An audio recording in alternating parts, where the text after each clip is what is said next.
I'm here today with Evan from twitter.com/Price of Liberty and Suzanne Posel, OccupyCorporatism.com. Evan, we'd like to get your perspective on this now. We're talking about Pete Santilli and the truckers' ride for the Constitution. Can you give us a bit of an update from your perspective here? Well, from my perspective, Pete Santilli is actually a pretty new name in my vernacular. I've never really come across him until this past week, until I saw Earl Conlon go back on his word. And that word was, he had initially come out to say that the trucker protest being staged here in D.C. was to deliberately impede traffic, was to take, so to speak, hostages, of the congressmen and women. And after he made those comments, his Facebook page was shared by Santilli's, I guess, co-host, Zeta. And after that share, his page goes viral. Well, it reached around 80,000 people before Conlon was invited onto Santilli's radio show, and before Conlon decided to go to the mainstream media. He went to U.S. News and World Report and went back on what he said about his initial comments. He said that he was going to take the Beltway hostage, but what he meant was he was just looking for attention, or so he claimed. And so in doing that, in going back on his initial words, it sparked a lot of, I guess, suspicion online. And I mean, I'm really just a nobody. I like to write. I'm a journalist in my free time, I guess. And following that suspicion, myself and a number of others just looked into, who owns ridefortheconstitution.org, who was this registered to, and we found out that it was Pete Santilli. And in looking further into Santilli's past, we uncovered a lot of things. I uncovered you, for instance. Well, Sorry about that long-winded response. No. It's radio. Radio's meant to be that way. Excuse me. I was going to ask you, just please continue. Is there any more? Oh, okay. So, after finding out that it was Santilli who was behind ridefortheconstitution.org, we just decided, where's this going? Who is this Santilli guy? And after continued digging, we uncovered that Santilli served Stu Webb a DMC takedown notice over Santilli's logo usage. And, we wonder who this Stu Webb guy is. And Stu Webb, well, he fancies himself a federal whistleblower activist. And looking into Santilli even more, excuse me, I'm a little flustered. Take your time.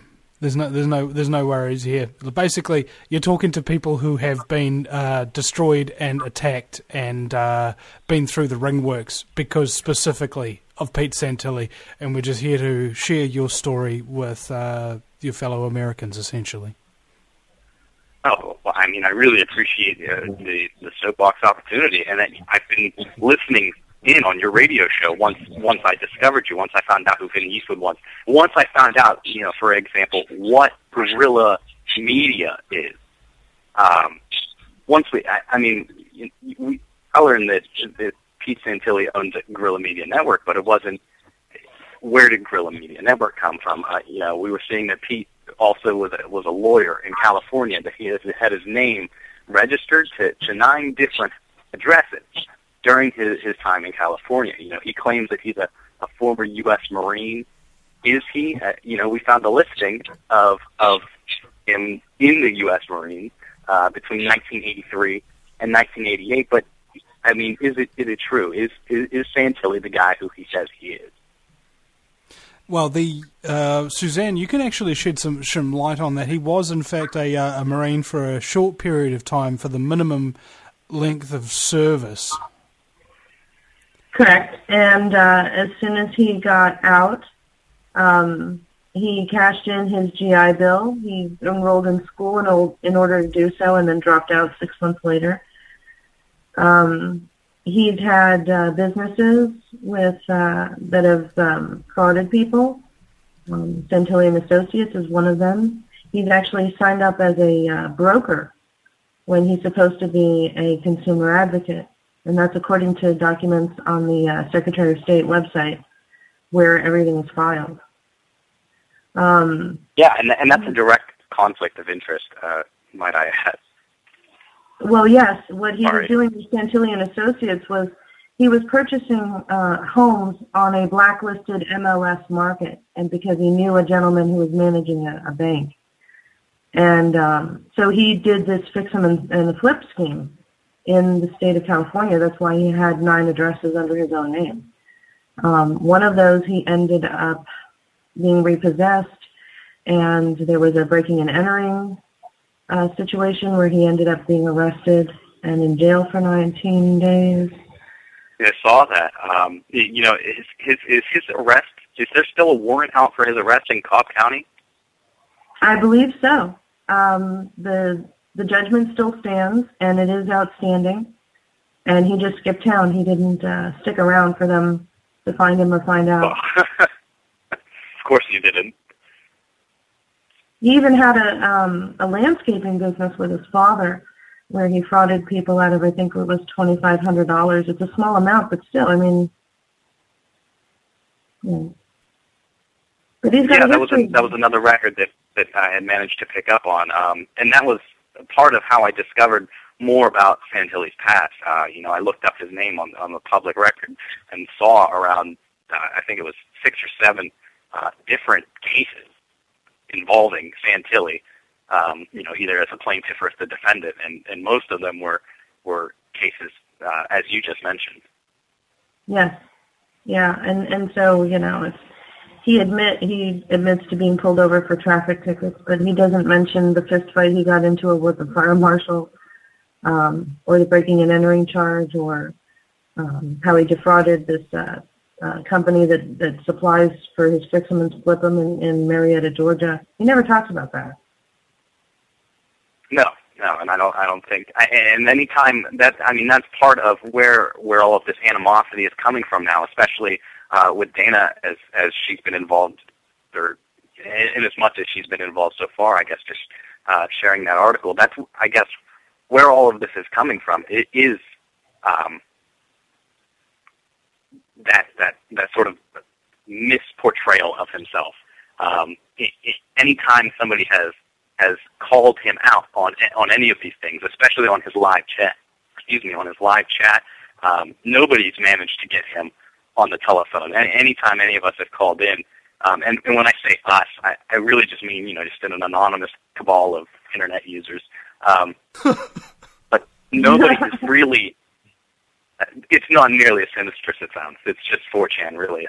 But nobody has managed to speak to Santilli. And I know myself, in fact, I was listening to his show as he answered my phone call, and as I'm yelling my name into the phone, you know, he's like, "Sir, you can speak. What's your name, sir? What's your name?" But he's never, like, he doesn't play the audio track. I guess he had me muted or something. But even in his live chat, if you called out any of these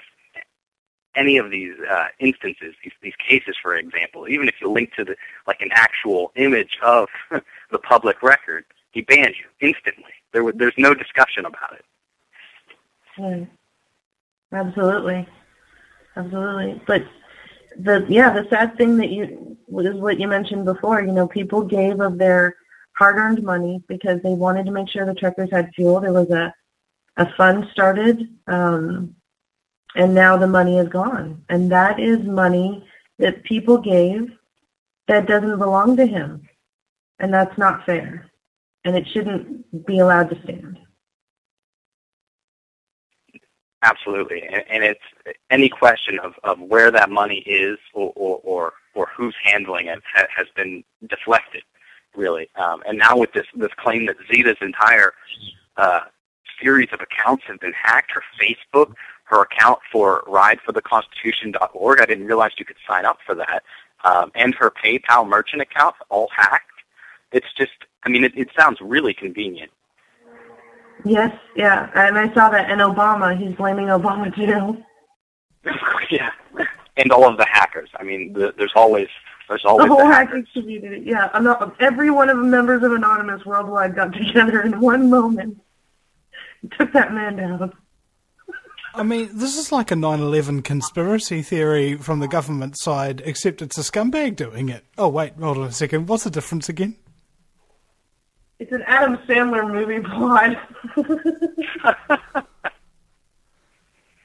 Now, you said that you've had experience in the past with Santilli, and I've done just a little bit of research into that. Guerrilla Media, that used to be your tag, your handle. Still is. Yeah, it still is on your Facebook, for example. It's still, what is it, Guerrilla Media 60? I'm sorry. Yeah. I mean, I've got the Guerrilla Media Facebook, I've got the Guerrilla Media Twitter, I've got the Guerrilla Media website. I've got two of them, in fact. I've been doing it since 2008, I think, 2007. So it was about earlier this year, in late January, where Santilli said, oh, I like that name, I'm going to take it. And he just took it. Basically, we had this big conversation about it, and he was going to be like joining my team and be under me in order to make this happen. And then he gets fired from American Freedom Radio because of a terrible, terrible interview. And then he was working with American Freedom Radio. Yeah, I didn't even know that. Yeah, for about a month, and then Danny Romero, the owner of the network, wised up to what a scumbag he was and kicked him and fired him. And then Santilli goes, oh, you can't fire me, I'm going to quit. And then he's spent this whole time trying to defame Danny Romero, defame me, defame Suzanne Posel. We've got endless articles and videos and radio talk time devoted to not the truth, not exposing the New World Order, not freedom and liberty for every American life, but actually trying to get people to not trust myself or Suzanne or Danny because we know who and what he is. It's just a bunch of, it really is just character assassination with Santilli. I mean, I haven't seen anything otherwise. You know, I've gone back and listened to some of his old radio shows after discovering them this week, and there isn't a single episode that I listen to where he doesn't go on some 10 to 20 minute rant, about his listener, and he's always calling or having people call in, and then he berates them. You know, he goads people into calling into his show just so that he can, I guess, make them look bad. I haven't listened to a show in a long time because it's almost like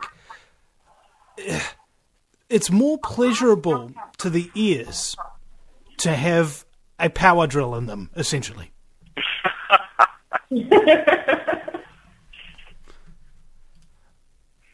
I think I've encapsulated that rather well.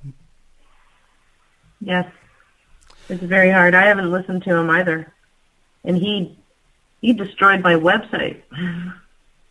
And it wasn't just like a brute force attack. He actually implanted a code into the theme of the website that just corrupted everything.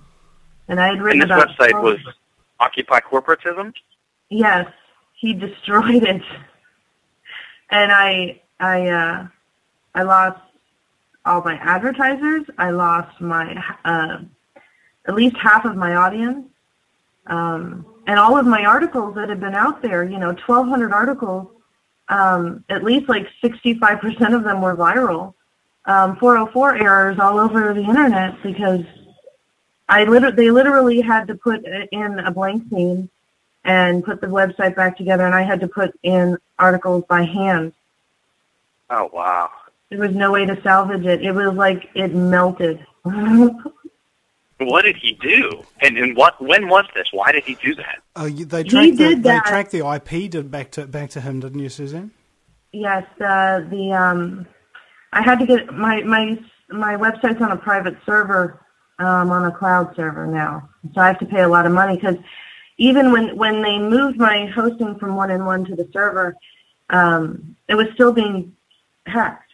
Like when they would turn it on, it would brute force attack. It would melt their servers. So they had to shut it down. Then they went into the code and they went through every ISP address that was coming to the website, looking for patterns. They were able to trace it back to a company out of New York.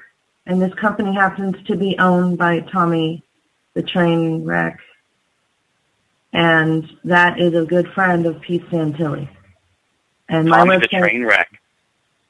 Yeah. So, obviously, 2 degrees of separation, and it's Pete Santilli. I think I know who took down my website. So, absolutely. There's I'm lucky that I was able to bounce back, and everything's great, and everything's fine now. But he hurt my family financially. He told me he was going to destroy my career. He did a good job for a minute. Well, I'm really sorry to hear that. That's some heavy shit. I had no idea. I realized that Santilli was a pretty messed up dude. I've seen different screenshots and different allegations by many people who have worked with Santilli in the past. Patrick Henry, for example, who have said that Santilli is a nut job, a psychopath, that he can do harm. And, I'm just reading this, over the internet thinking at, how bad can this guy really be? But listening to you tell me that's bad. He went and bought domain names in my name. And because I am a public figure, the rules, the laws are a little bit different. And I have the right to my identity, which means that if someone buys SuzannePozel.com, and all of its misspellings, by the way, and every .info, .net, .org, whatever you can think of, he spent over $200 in domain names. He basically cornered the market on Suzanne Pozel and everything that could possibly do. And then he starts writing up these defamation articles, essentially saying that she's corrupt and she's a liar and this, that, and the other. Just making it up. Absolute defamation. Mm-hmm. Yes. So I was able to have those taken down. I had an attorney write a DMCA notice because it is my identity, and I have the right to it because I have a public figure status. So he made a big scene, but then he went on to Blogspot and put the same thing up there. So it's still up there, and it's still out there.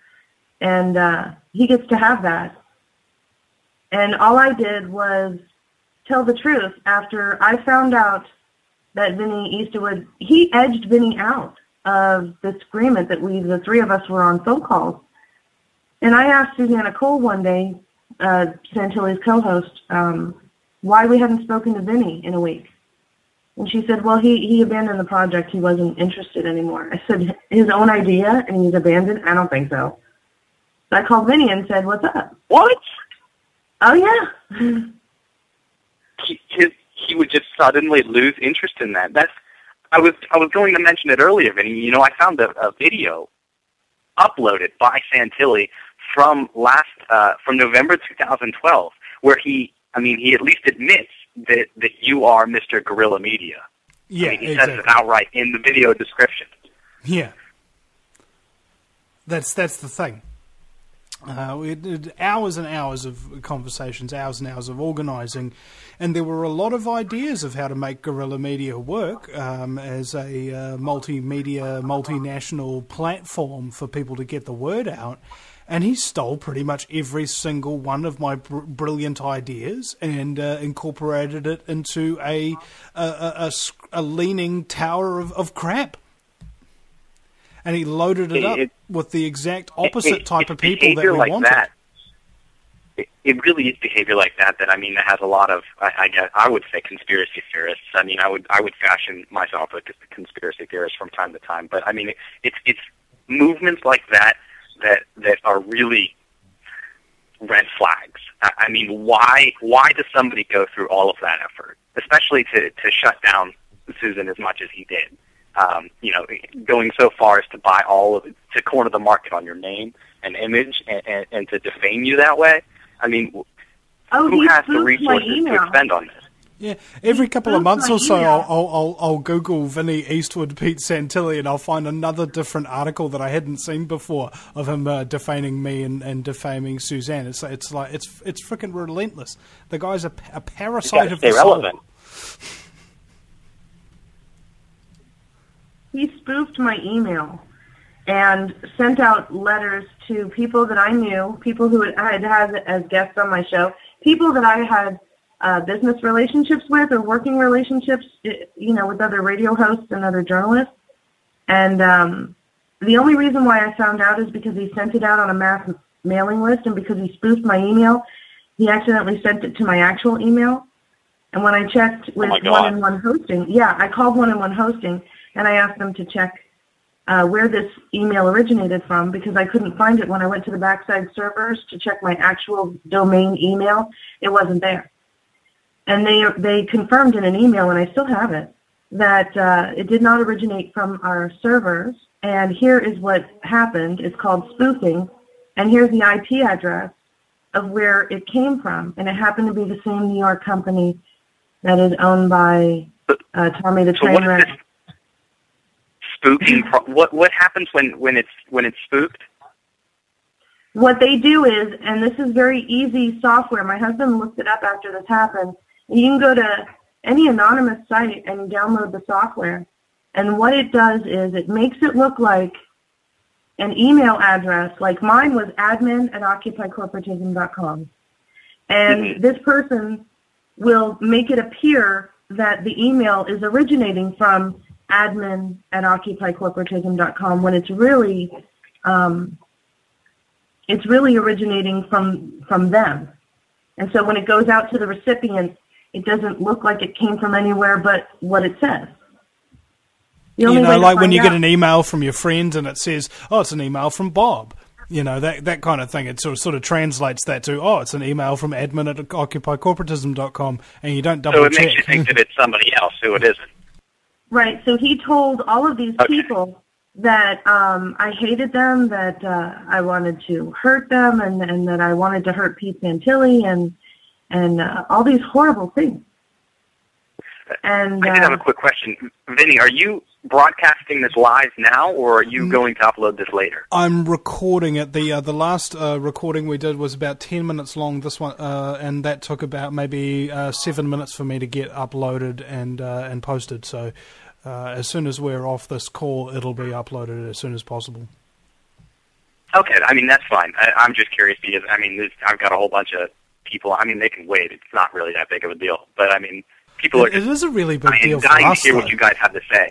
A lot of people are really against Santilli right now. He's not doing too well, I guess, in the public eye. Yeah, and we came out against him a while back and suffered nothing but crap because of it. And that's the reason why we're speaking up now, is because now we know that there's a whole bunch of other people who see what we see. And we've had the experience of him doing what he does. And just showing up to help in any way we can, because this guy needs to be in jail with some very unfriendly cellmates for the rest of his life. That's basically as easy as I can put it. I think that's the most diplomatic way to put it. I don't think you could have been any nicer. I do wish much worse, but none of those things are legal. Somebody asked me the other day, Vinny, why don't bad people get assassinated? And I said, well, because only a good person would want to see them get assassinated, and good people don't assassinate people. Exactly. Another part of something else that really worries me about Santilli is that, and being a New Zealander, I don't know how much you really know about U.S. politics at all, or not really just politics, but let me put it this way: I'm the only weirdos in the media. Let me put it this way: how much I know about U.S. politics. I'm the first New Zealander to be given an American-based talk radio show. That's how much I know about American politics. Yes, you know what? I should have figured. There's got to be some reason that you were broadcasting to the U.S. audience. But so maybe you're familiar then with Mark Kessler, Police Chief Mark Kessler. It rings a bell. Remind me. Well, So Kessler, I think it was back, oh gosh, I can't remember how many months ago. He made a video, maybe it was just a couple months ago, maybe it was over the summer. I mean, my understanding of time is a little different right now. You know, it's almost 3 a.m., but nothing to worry about. So anyway, Mark Kessler makes this video a while back, and he's a small-town PA police chief, and he posts these videos during the height of some gun control debate. And, you know, we have plenty of those in the U.S. And he posts this video basically saying, you know, come get them, liberals. You can't touch me. I've got my guns. Blam, blam, blam, blam. And this isn't like a commentary on guns or gun control or anything like that, but his video did not make him look like the most reasonable person in the world. Let's put it that way. And he's basically suspended from his position. And what he had to say about it was, we knew it was coming, and that's a little foreboding, if you ask me, because he basically admits that he knew he was going to be, at worst, suspended from his position as police chief, and so he goes ahead and makes these videos anyway. And like I said, this was July 31st he was suspended, so this was a while back over the summer. And only recently, Santilli mentions Kessler on his radio show regarding the trucker protest, saying that Kessler has thrown in his services and that in Gilberton, Pennsylvania, Kessler was going to fill up all of these gas tanks, was going to provide all of this support for the truckers, food, a place to be, basically a checkpoint for anybody coming from that general direction. And it's interesting because immediately after Kessler was suspended, he was picked up by Santilli and given a radio show. So he's got his own, I think it's chiefkessler.com or something. And so he's got his own radio show now, and now he and Santilli go back and forth all the time, having each other on their shows. And it's really interesting how these guys find one another. It's like there's a hive mind, as if they are servants of the Borg only wishing to assimilate our culture. Absolutely. And there's something. Did you happen to see that video of the protesters, so-called breaking down the barriers to the Lincoln Memorial today? I didn't see that. No. I think it's about a minute and 15 seconds long. You should check it out when you get the opportunity, because the man in the video who eggs these protesters on, it looks very strikingly similar to Mark Kessler.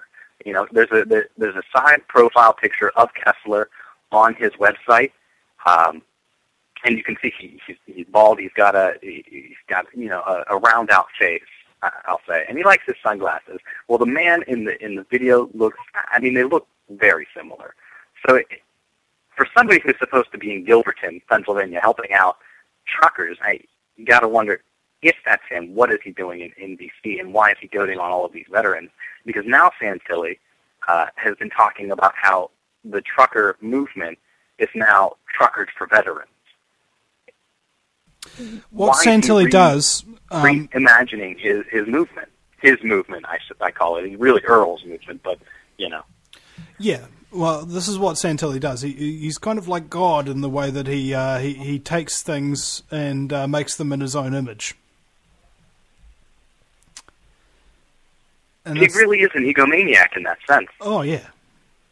He's a maniac in every sense. All right. Psychopaths are defined as kind of really smiling, enchanting people who don't really have anything more than that when you first meet them. They've got no long-lasting relationships, and you'll have a look at a long track record of all of Pete Santilli's close associates. They've all had fallings out, and they've all come out speaking out against him, almost every single one. And if he's still associated with some people, they're probably suspicious, or they're just like him. And this is what happens. They crave to suck the energy off of people. Essentially, they feed off of fear, frustration, anger, hatred, that sort of thing. That's basically their food. You put a psychopath on an island without people. They look for to... something to feed into, too. You know, I mean. Well, they look for ideas to steal. They look for ideas to steal because they've got no creativity. It's one of the drawbacks of not having a conscience is you've got no consciousness either to create things. Oh yeah. And this is who we're dealing with. And and as Suzanne pointed out earlier as well, I mean, Santilli, I mean, he really just does move from one scheme to the next, it looks like. And if he's not outed now, you know, with this trucker movement has over 200,000 some supporters on Facebook alone. You know, I can't imagine how many supporters are in other networks, especially the actual network of truckers, you know, sitting around talking all day on their CB radios. But it does seem that Santilli is gaining a lot of negative attention, and that could be a good thing. Yeah. However much negative attention that he gets, it'll never be enough for me. No, I don't blame you. You know, there's no upper limit. Kind of like see, Pete Santilli could never be treated as bad as he's treated other people. Let me put it like that. That's true. Yeah. Nobody would go to the lengths that he goes. That's another interesting thing. It's those lengths that make him so fishy. I mean, like I asked earlier, who is this guy that he has all of these resources to just attack people like you and Suzanne just on a whim? I mean, who are you guys compared to him, and why would he go through so much trouble just to quell you guys as opposition? Namely because Suzanne's like almost as popular, getting up there with popularity rankings on the internet as Howard Stern, and she can destroy his career because she knows how to investigate stuff up to wazoo. And me, because of my close association with him, the recordings I have of the original conversations where I explained the guerrilla media idea that he stole, and have huge quantities of evidence. Both of us have got evidence and documents and everything that we need in order to lock this guy up for life. The problem is we've got to have a lawyer and all of that kind of stuff to do it, and we can't afford it. Isn't that sad that you've got everything that you need to take down a motherfracker like that, except what really matters at the end of the day, a lawyer with the guts to actually put it through the courts? Oh, my God. And you're telling me, a former law student, you know, I just finished up my second year here. I should have gone into my third year. I had to take a break for a while. I mean, this debt is killing me. But well, you know, Evan, I have a paralegal degree. It's sad. Evan, I have you have a background in law? Yeah, a paralegal degree, yeah. I thought so. I mean, the way you were discussing the Santilli's background earlier, and the way you knew outright that a public figure has a different set of rules, essentially, in the media when it comes to their name. That sort of set off that spark. Well, you know, if you get a thought in your head, give me a call. Yeah. Let me just finish up this degree, I guess. Well, yeah, because we were talking to one of the organizers, one of the original organizers of the movement, and she was considering legal action. You guys were talking to Earl. We were talking to Dina. Oh, Dina. Okay. Yeah, she runs that Twitter account. I am not as familiar with her as I am with Peter or with Earl or anybody else here, because the only reason I stumbled across her was because she had shared my article that I wrote up earlier. And that had brought in a ton of traffic, I mean, unprecedented traffic that I'm just not used to seeing on my blog. And I blasted it out on Facebook and Twitter. Oh, so that well, thank you. You're going to get tons of I appreciate it. Yeah, myself really, too. It's not a problem. Oh, and thank you so much for writing that as well, Evan, because, well, basically you've stuck yourself out, you've stuck your neck out to do that against a character like this, and I'm just going to say, man, fair warning, watch your back, he may come after you. Yeah, I've considered that, and, you know, like I said, this is water that I've never tread before, but I mean, it's something that watching unfold. I mean, I watched this unfold over the week. Over the course of the week, I watched Santilli turn into this semi-shady guy into just days upon days of research and digging into who this man was, how unethical his actions were. Somebody had to say something about what he was doing and about what he has done before, and I didn't really see that anywhere. You know, I saw sites like Before It's News or whatever, but I mean, people don't really. No one listens to you when you're just linking to Before It's News. So I decided to write my own pieces, and I have my own soapbox for that already. I've got my blog, and I've got at least a substantial audience enough that I thought somebody might listen, and looks like somebody did. And let's hope many more do. Evan, do you have any final words before we close this out and get it up online for people to listen to? You know what? No, I think that I've got across everything that I was hoping to say tonight, and I'm honest to God, I'm really happy that I got to speak with you two tonight, Suzanne, me, both of you. I mean, it's been a pleasure. I had been looking forward to finding some new insight into who Santilli was and what he's done. And speaking with the two of you has really given me that insight. I really appreciate it. Feelings mutual. I hope we can continue to speak in the future, and I look forward to seeing this broadcast online. I'd like to share it as soon as possible. You and me both, buddy. All right. Well, with that, without further ado, thank you very much, ladies and gentlemen, for listening. I'm Vinny Eastwood from the VinnyEastwoodShow.com, my cohort Suzanne Posel from OccupyCorporatism.com, and of course our guest Evan, Twitter.com/Price of Liberty. Evan, thank you very much for your time and your efforts in this matter. Thank you.